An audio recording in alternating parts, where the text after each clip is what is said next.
Hey everybody, how you doing? Tekking here, and let me be the first person to wish you all a happy laundry day. It's the happiest day of the week, let me tell you what. You don't normally see this because on Sundays I do the One Piece review down in my studio, but yeah, Sunday is my laundry day. Alright, so today, it is Sunday of course, but there is no One Piece chapter, but do not fret, we're going to be getting an early release of Shonen Jump coming up on Friday. That's October 16th for me, check your local time zones, but chapter 992, I believe, of One Piece, yeah, we're up to 992, that'll be coming out early this week in about 5 days, so get pumped, get excited for that. Also, really quick before we get into My Hero Academia, Burn the Witch. I have yet to see the episodes that have come out, so I gotta watch those, and I'm also gonna combine, I think, chapters 3 and 4 of Burn the Witch in one video, so look for that later this week. I'm gonna try to get that out. But today, I really want to talk about My Hero Academia.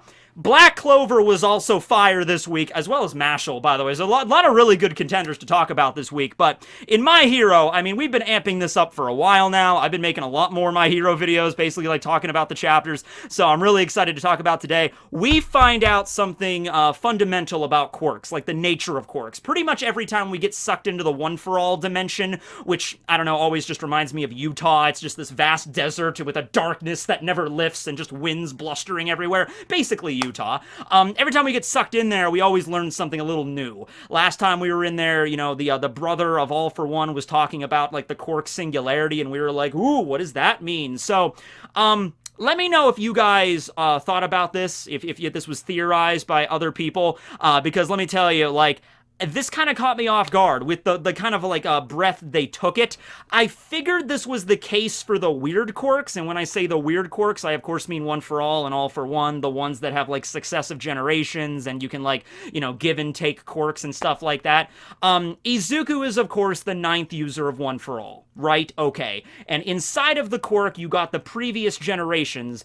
They're not just like, you know, the lingering vestiges of their personalities, they are actually like inside of the quirk. Like Izuku could basically be like the Avatar and talk to his past selves. He does that in this chapter. He basically talks to Nana a little bit. Previously, he spoke with the former, you know, the brother of All for One, right? So, the first user of the quirk, okay? So, obviously, this is more than just like lingering personalities or just the images of past users, all right? It's like their souls are inside of Izuku. And with Tomura being the second user of All for One, he also has his master, the original All for One, inside of him, and they're having a little conversation as well, okay? Now, I just assumed, oh, okay, that's because these quirks are weird, that's why you have this weird soul thing going on. No, in this chapter, All for One explains that every single quirk, basically, has an attachment like that. Every quirk has, like, a lingering soul, or, like, the memories or personality of the person it originally belonged to. We start off this chapter with Nana there. Nana is kind of, like, not holding down Izuku, but Izuku can't really move on account of, like, he's missing limbs in this dimension. So Nana's like, don't worry, I'll take care of this. We'll take care of this right now.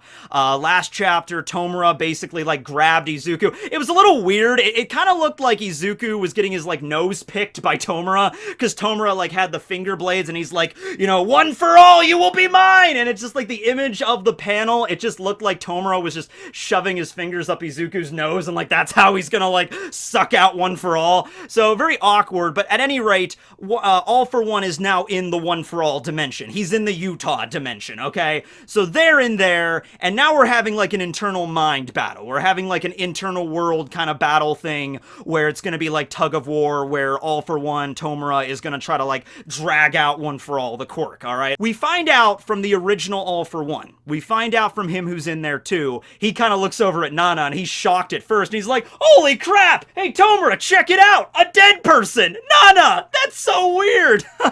Oh, that's weird. Now, keep in mind, All for One is not dead yet. He's still in the prison. He's still in Tartarus, right? So that just kind of proves where we're going with here, okay? Okay. So All for One explains, he kind of gives them a little bit of background here. He's just like, you know, we're in the middle of basically an organ transplant. You know how, like, sometimes when, like, a kidney or some organ is transplanted in a new host, the person that received the organ has, like, a change of personality or a change of behavior, and that sometimes is attributed to the new organ. They actually made a horror movie about that. I haven't seen it. I only watched it once, and it was many years ago. There was a horror movie called The Eye, where a lady is blind and she gets an eye transplant, and she can like see the things that the other person saw before they died. Like, it was like a horror movie. Basically that kind of concept. And that concept doesn't exactly extend to that level in our world, but that does happen, where people get like new kidneys and stuff, and they'll be like, oh, I never really used to drink, but I guess the former user of this kidney maybe drank more, or something like that. You'll have like little personality quirks, so to speak. And so All For One goes on to explain, he's like, you know, it's weird. I used to actually be plagued with dreams of the former people, of the people I took their quirks from, you know, their former users. I used to have dreams where they would haunt me in my sleep.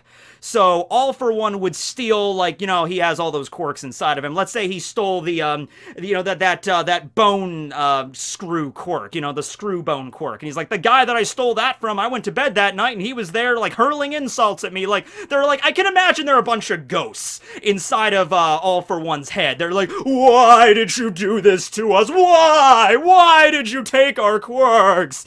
Damn you! And even though All For One is like pretty much straight up evil in this world, even he was kind of like, yeah, that kind of messed me up.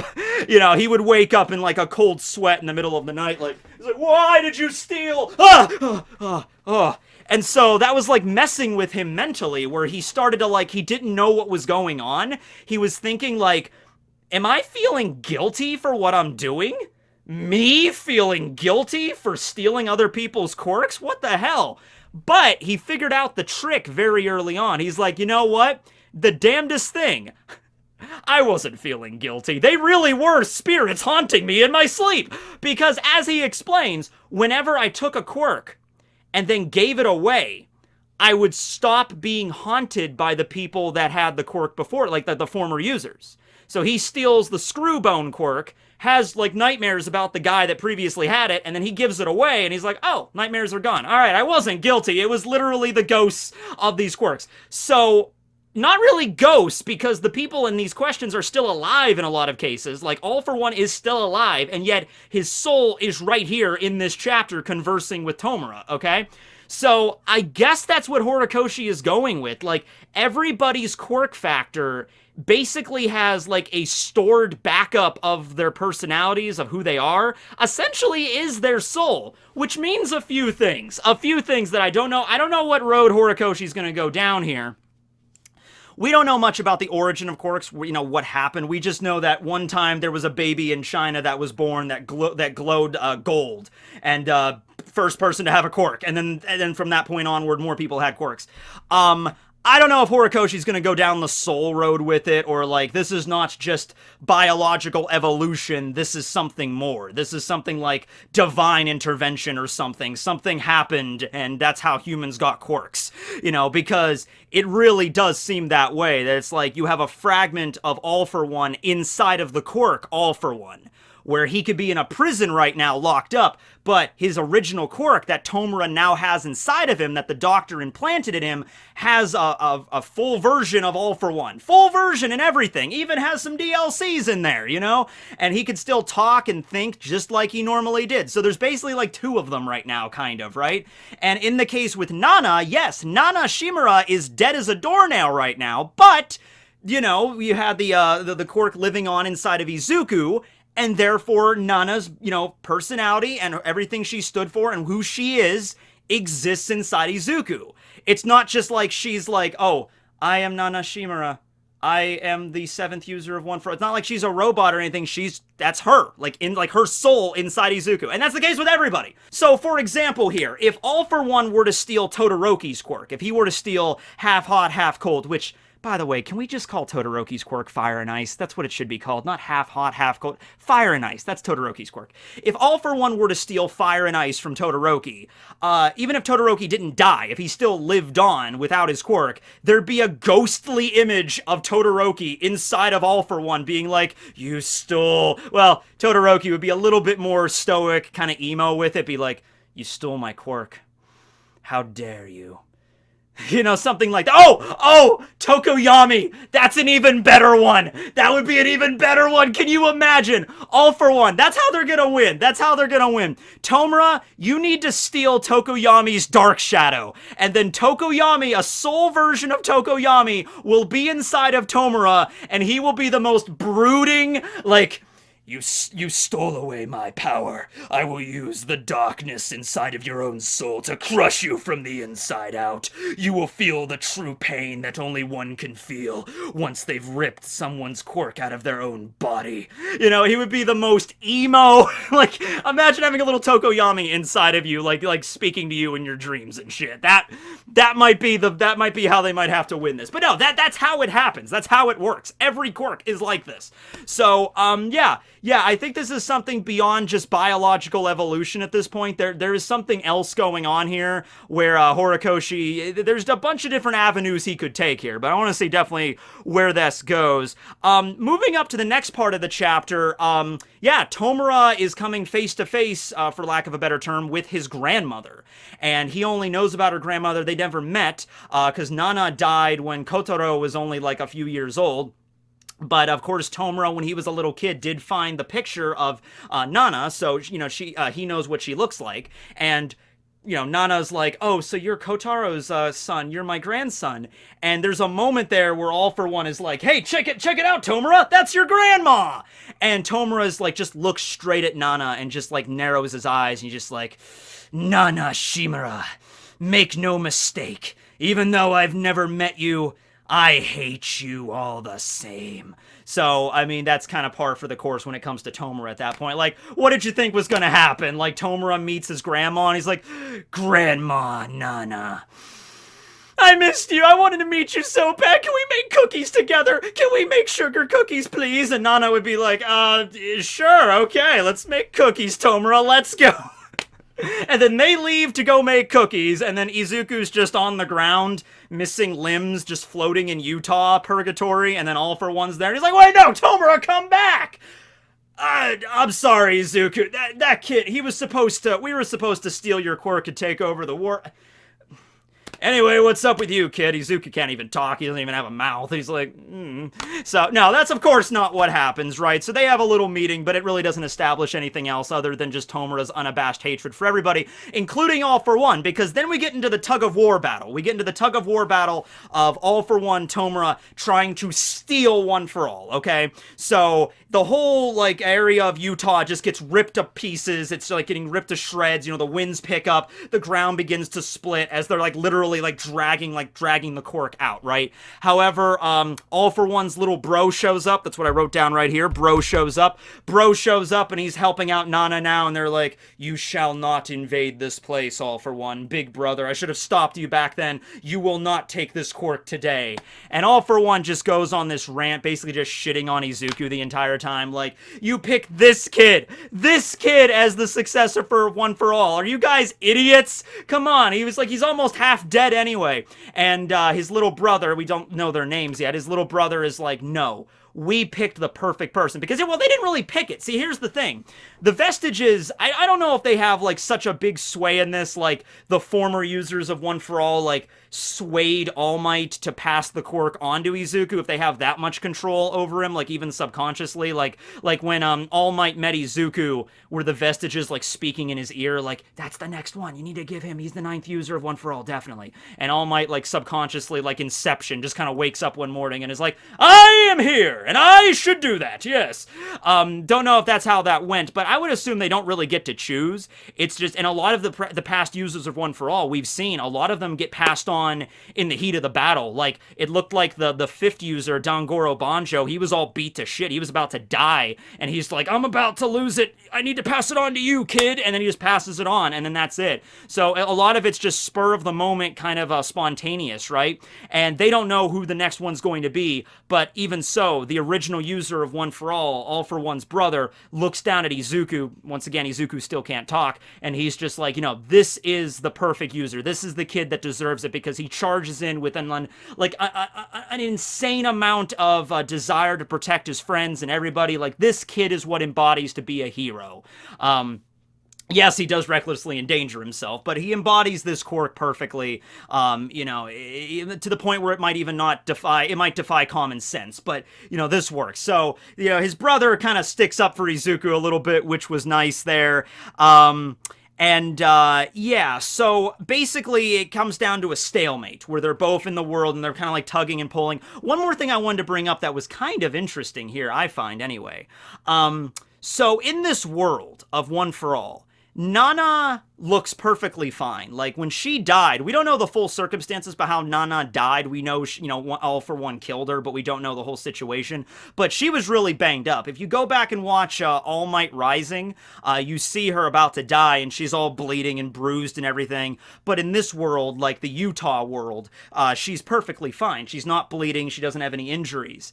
Yet, All for One, when existing inside Tomura, still has his old scarred up face, scarred up, messed up looking face from when he fought All Might. So that's an interesting thing too. Like, maybe the quirks themselves can be damaged to the point where even an injury you had in life, not even in life, because once again, we're not necessarily talking about living and dead. With Nana we are, but not in the case with All for One, right? But maybe the quirk can be damaged to the point where even the appearance gets distorted, or it just could be that All for One is so damn evil, his appearance maintains that even in this quirk Utah world. You know what I mean? Right? Okay, yeah. So I just wanted to bring that up as like an interesting parallel there, right? And so finally, at the end of the chapter, Izuku and Tomura get separated. They kind of like the tug of war, like the rope snaps, and they're just like, bah, bah! And Izuku's falling, and they're still in the middle of the air when this is all going on. And Izuku's like, oh, did he steal it? Did he steal One for All? No, he couldn't. He couldn't do it yet. Now, here's the thing. He wasn't able to steal it. They kind of pushed him back.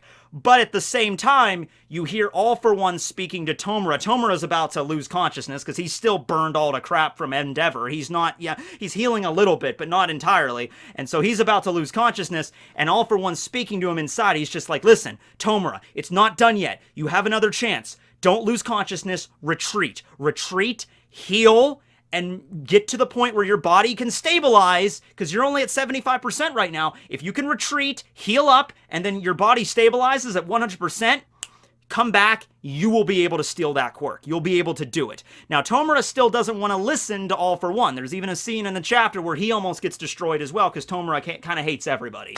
And All for One is like, that's right, I forgot, you hate me too. That's fine! Hatred! I washed this entire world in hatred! So that's the situation there. He doesn't really care. But yeah, we don't know what's up with Tomura, except the scene with Izuku kind of ends with him just being like, Tomura, please, for the love of God, do not wake back up. Please, just lose consciousness already. Because this is, we're done. I am done. Bakugo might be dead. I'm missing an arm. I don't know if I can handle that again. You tried to pick my nose. Dude, can we just... This has been a day. This has been a day. Can we just all go and just, call it? We're all about to kill each other, and we're just like, you know what? It's 8 o'clock. Well, I guess not. It's still, mid-afternoon. Guys, we've been at this for, 12 hours, though, when we started this whole hospital raid thing. How about we just call it for the day? Go out, get some ice cream and some Denny's or whatever, and then we'll pick this back up tomorrow. Can we just punch the time clock already? So that's how we end that scene. And then the last scene of the chapter, we cut over to Dabi and Toga that are still on Giganto Machina. They're still traveling around, and Dabi's talking about how, whoa, Tomura's fighting Endeavor? That's awesome! Alright, well, let's start tearing down this hero society. And Toga's being very quiet. Toga's just kind of looking off into the distance and kind of scanning the area. And Dabi's like, Toga, what's going on? Why are you so quiet? And Toga's like, they killed Jean. You can tell she's really still messed up about this. I mean, it only happened a little while ago. And so Toga's like, what are the heroes society even about? What are the heroes even trying to do? They say the heroes are trying to protect the humans, the other, the people, humanity. So was Jean not a human in their eyes? How do they view us? How do they view humans? And she's like, I need to talk to Izuku and Ochako about this. I need to ask them this question. And based on their answer, I'll be fine. And that's the end of the chapter. And once again, we're getting early Shonen Jump. So the next My Hero chapter is only also in 5 days on the 16th. So we'll get some more speedy resolution to that. But yeah, there's a lot of intense stuff in this chapter with everything in the Utah dimension and everything. But then at the end, it's kind of just haunting where Toga's just looking out at all the destruction they're ringing into the world, and she's like, was Gene not even a human in their eyes? Why did he have to die? What does it mean to be a hero? And that's that kind of like a haunting kind of way to end the chapter, but that's how we did it. So yeah, what do you guys think about that? Did you guys pick up on the whole, like, every quirk is like a fragment of that person's soul inside of them? Because I didn't see that happening. I guess I should have, because everything that we've seen up until now wasn't something just, you know, limited to One for All. I guess it would make more sense that everybody had this and not just One for All.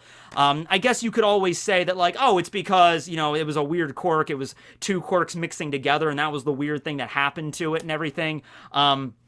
But yeah, like I said, Horikoshi could take this a few different ways. Do you think we're ever going to find out about, like, the genesis of quirks? Like how that, like, literally happened?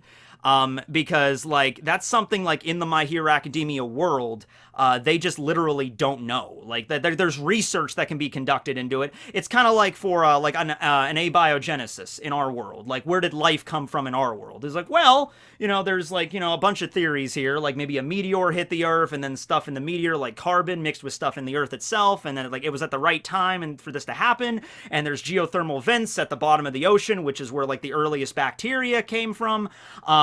So there's a lot of theories, but no, like, exact 100% we can point to this. Like, this is definitively how life started on the planet. It's kind of the same thing with quirks in the My Hero world, where there's scientists and quirkologists working on this and everything like that, but they don't know 100%. So are we ever going to find that in the story? And Horikoshi, my point is with that, like, in order for Horikoshi to tell us that, like, he would have to do it like narrating. He would have to, like, say, like, the origin of quirks is this, because no one in the world really knows how it started. Or they would have to discover something, like, I don't want to go this route with it, but if we are doing this thing where quirks are like souls and they exist in the My Hero world and everything like that, then are we going to go into, like, a mystical, magical origin of quirks? Is that, I mean, maybe? Like, maybe at one point somebody discovered an ancient idol in a forgotten South American temple. And it's like, oh, we discovered this ancient artifact, and then boom! And then everybody has quirks now.